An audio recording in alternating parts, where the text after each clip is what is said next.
ప్రస్తుతం ప్రపంచ క్రికెట్లో టీమిండియాకు గోల్డెన్ టైం నడుస్తుందని చెప్పవచ్చు. మొన్ననే రోహిత్ శర్మ సారథ్యంలో ప్రపంచ కప్ గెలిచిన టీమిండియా ఆ తర్వాత గిల్ నాయకత్వంలో జింబాబ్వేలో అడుగుపెట్టి శనివారం రోజున జరిగిన 4వ టీ20లో గెలిచి టీ20 సిరీస్ను కైవసం చేసుకునింది. ఈ ఆనందం మరిచిపోకముందే వరల్డ్ లెజెండ్స్ ఛాంపియన్షిప్లో భాగంగా జరిగిన టోర్నీలో ఇండియా పాకిస్తాన్ మధ్య శనివారం జరిగిన ఫైనల్లో యువరాజ్ సింగ్ నాయకత్వంలోని టీమిండియా ఫైనల్లో చిరకాల ప్రత్యర్థి పాకిస్తాన్ను 5 వికెట్ల తేడాతో మట్టి కరిపించి టోర్నీ విజేతగా నిలిచింది. ఈ మ్యాచ్ ఆరంభంలో రాయుడు మెరుపులు మెరిపించగా చివర్లో పఠాన్ బ్రదర్స్ మరోసారి సూపర్ బ్యాటింగ్ చేసి ఇండియాను గెలిపించారు. ఈ టోర్నీ మొత్తం కూడా అద్భుతంగా ఆడిన పఠాన్ బ్రదర్స్ ఈ రోజు మ్యాచ్లో కూడా మ్యాచ్ విన్నింగ్ ఇన్నింగ్స్ ఆడి ఆకట్టుకున్నారు. అలా వీరందరి కృషి కారణంగా టీమిండియా ఖాతాలో మరో కప్ వచ్చి చేరింది. ఈ మ్యాచ్ హైలైట్స్ విషయానికి వస్తే టాస్ గెలిచిన పాకిస్తాన్ జట్టు మొదట బ్యాటింగ్ చేయాలని డిసైడ్ అయింది. బ్యాటింగ్కు దిగిన పాకిస్తాన్ జట్టుకు భారత బౌలర్లు ఆరంభం నుండే వణుకు పుట్టించారు. ఓపెనర్ షార్జిల్ ఖాన్ 12 పరుగుల వద్ద అవుట్ అయ్యాడు. ఆ తర్వాత కొద్దిసేపు కమరాన్ అక్మల్, షోయబ్ మక్సూద్ టీమిండియా బౌలర్లను ప్రతిఘటించారు. షోయబ్ మక్సూద్ 21 పరుగులు చేసిన తర్వాత కమరాన్ అక్మల్ 24 పరుగులు చేశాక పెవిలియన్ చేరారు. వీరిద్దరూ అవుట్ అయ్యాక వచ్చిన బ్యాట్స్మెన్లలో షోయబ్ మాలిక్ మినహా మిగతా బ్యాట్స్మెన్ అందరూ కూడా భారత బౌలర్ల దెబ్బకు వరుసగా అవుట్ అయ్యారు. యూనిస్ ఖాన్ 7 పరుగులకు, మిస్బా ఉల్ హక్ 18 పరుగులకు, అమీర్ యామిన్ 7 పరుగులు మాత్రమే చేసి పెవిలియన్ చేరినప్పటికీ middle order batsman Shoaib Malik మాత్రం ఓపికగా ఆడుతూ 36 బంతుల్లో 41 పరుగులు చేసి పాకిస్తాన్ మంచి స్కోర్ చేయడంలో కీలక పాత్ర పోషించాడు. అయితే ఇన్నింగ్స్కు మరో 2 ఓవర్లు మిగిలి ఉండగానే షోయబ్ మాలిక్ అవుట్ అయిపోవడంతో భారం మొత్తం టైలెండర్ల పైన పడింది. దీంతో పాకిస్తాన్ జట్టు 150 పరుగుల మార్కును దాటడం చాలా కష్టమని చాలా మంది భావించారు. అయితే పాక్ టైలెండర్ బ్యాట్స్మెన్ సోహైల్ తన్వీర్ 9 బంతుల్లో 19 పరుగులు చేయడంతో పాక్ జట్టు 20 ఓవర్లకు గాను 6 వికెట్లు నష్టపోయి 156 పరుగులు చేసింది.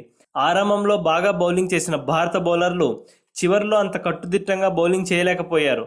దీంతో పాక్ టైలెండర్లు బాగానే పరుగులు పిండుకున్నారు.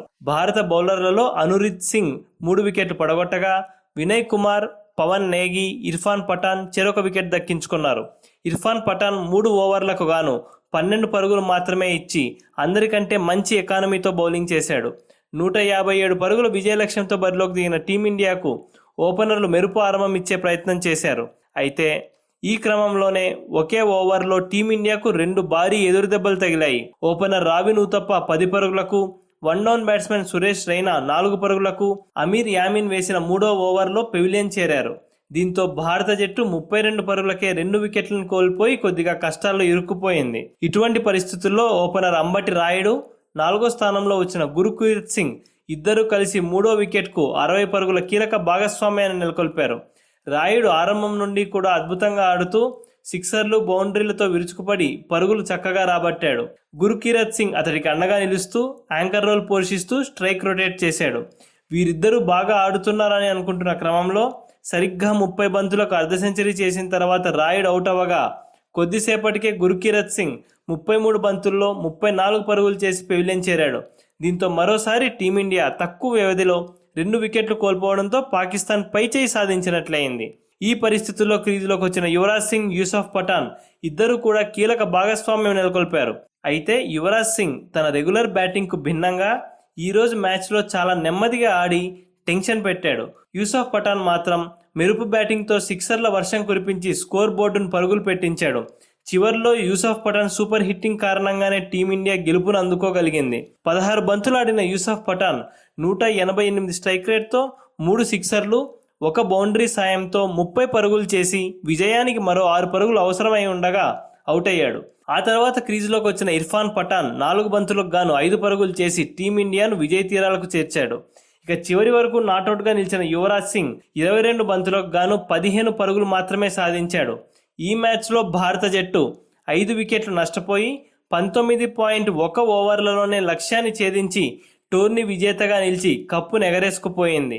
అలా యువి సేన వరల్డ్ లెజెండ్స్ ఛాంపియన్షిప్ టోర్నీలో కప్పుని సొంతం చేసుకొని సరికొత్త అధ్యాయాన్ని లిఖించింది.